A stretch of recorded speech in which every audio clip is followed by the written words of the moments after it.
Unajua, wakati mwingine, ukitaka kuelewa historia ya nchi nzima, huhitaji kusoma vitabu vikubwa. Inatosha tu kuangalia maisha ya mtu mmoja. Fikiria hili, safari kutoka kwenye mashaka makubwa ya ndani hadi kufikia kuaminiwa na dunia nzima. Leo tunaangazia jinsi maisha ya afisa mmoja tu wa polisi yanavyosimulia safari hiyo ya kukomaa kwa taifa letu Tanzania. Sasa, hebu tuanze na hili.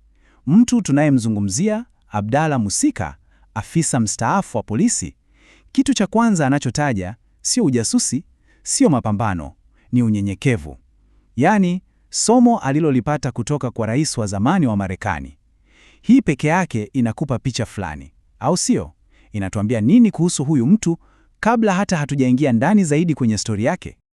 Tuanzie hapa. Mwaka ni 1988. Hebu vuta picha. Mgeni mkubwa sana yuko nchini. Sio mgeni wa kawaida, ni rais wa zamani wa Marekani, Jimmy Carter. Na wewe kama afisa mkuu wa usalama unapewa jukumu la kumlinda. Sio kazi ya kawaida hii. Hapa tunazungumzia swala la imani. Imani ya nchi yako kwako na imani ya dunia kwa nchi yako. Okay, hebu tuangalie undani wake. Mgeni ni nani? Ni Rais Jimmy Carter na familia yake yote. Wanafanya nini? Safari ya siku 5 kupanda mlima Kilimanjaro. Hili sio tukio la ofisini, ni mlimani. Na afisa msimamizi ni nani?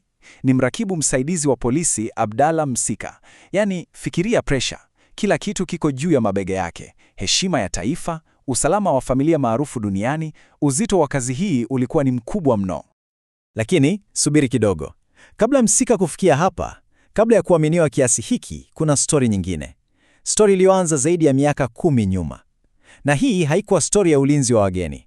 Ilikuwa ni stori ya kuwinda maadui kutoka ndani. Hapa ndipo mambo yanapobadilika kabisa. Ili kuelewa hadithi hii, lazima turudi nyuma. Miaka ya 60 na 70, Tanzania bado ni nchi changa.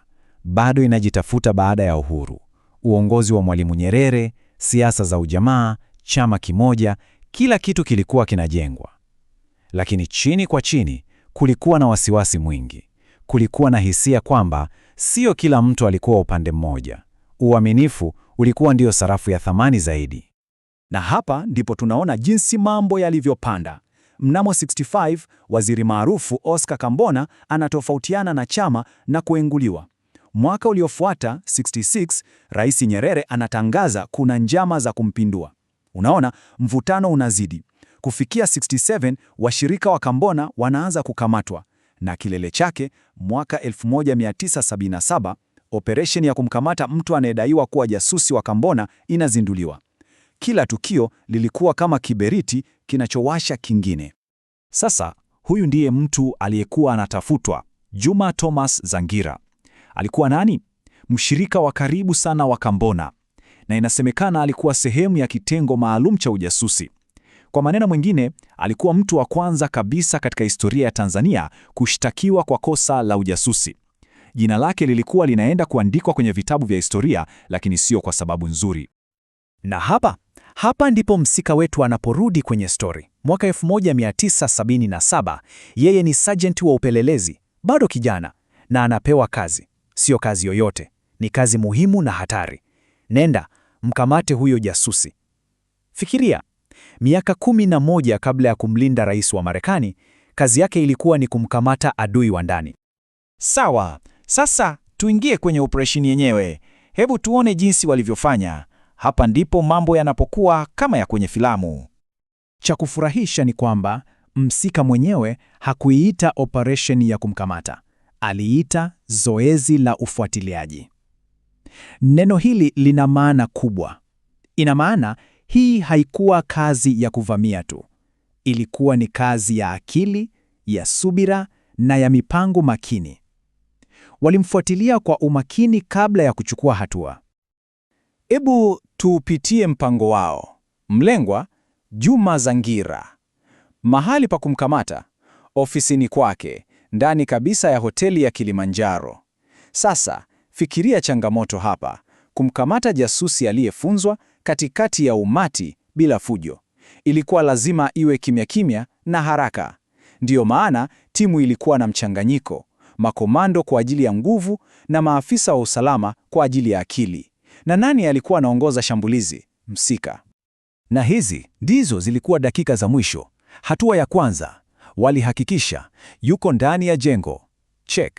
Hatua ya pili, makomando na maafisa wa usalama wanazingira eneo lote kimya kimya. Hakuna njia ya kutoka. Check. Na hatua ya mwisho, Msika anaingia ofisini, anaenda uso kwa uso na mlengwa. Na kisha neno moja tu, amri moja tu kutoka kwa Msika, mikono juu. Hapo hapo, hakuna mazungumzo marefu. Operesheni yote, mipango yote ya wiki na miezi, yote yalifikia tamati kwa neno hilo moja. Okay, baada ya yote hayo, baada ya msukosuko wote, nini kilifuata? Tukio hili halikuishia tu pale. Liliacha urithi wa kudumu. Urithi katika sheria za nchi na bila shaka katika maisha ya Msika mwenyewe. Na hili ni muhimu sana kulielewa. Kesi ya The State vs. Juma Zangira iliingizwa rasmi kwenye kumbukumbu za sheria za Tanzania. Hii ina maana gani? Ina maana haikuwa tu stori ya gazetini. Ilikuwa ni kesi iliyoweka msingi, iliyokuwa kigezo rasmi kwa kosa la ujasusi nchini. Ilikuwa historia ikitengenezwa. Na hapa ndipo tunarudi pale tulipoanzia. Na tunaona picha nzima. Safari inakamilika. Kutoka kumwinda yule anayedhaniwa kuwa adui wa ndani, hadi kusimama bega kwa bega na mgeni wa heshima wa dunia nzima. Hii siyo tu kuhusu Msika. Hii ni taswira ya safari ya taifa. Kutoka kwenye hofu na mashaka, hadi kwenye kujiamini na kukaribishwa kwenye jukwaa la dunia. Hebu tuviweke hivi viwili pembeni. Mwaka 77, jasusi. Lengo lilikuwa ni tishio la ndani. Kazi ilikuwa ni ufuatiliaji na ukamataji.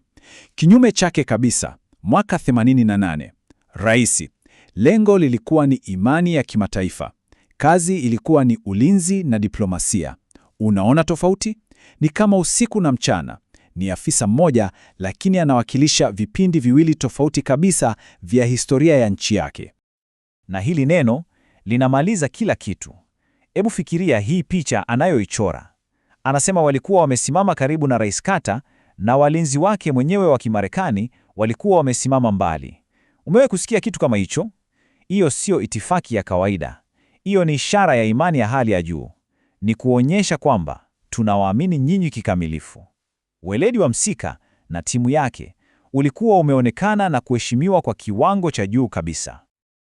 Kwa hiyo, mwisho wa siku, swali tunalobaki nalo ni hili. Je, hii safari ya afisa mmoja kutoka kuwa mkamata jasusi hadi kuwa mlinzi wa rais inatuonyesha nini hasa kuhusu safari ya nchi yetu? Inawezekana inaonyesha kila kitu. Inaonyesha jinsi taifa linavyoweza kukua, kutoka kwenye kipindi cha mashaka na wasiwasi wa ndani hadi kufikia kuwa mwenyeji anayeaminiwa na dunia nzima. Ni ukumbusho kwamba wakati mwingine historia kubwa ya taifa huandikwa kupitia maisha na kazi ya watu wake wachache, kama afisa Msika.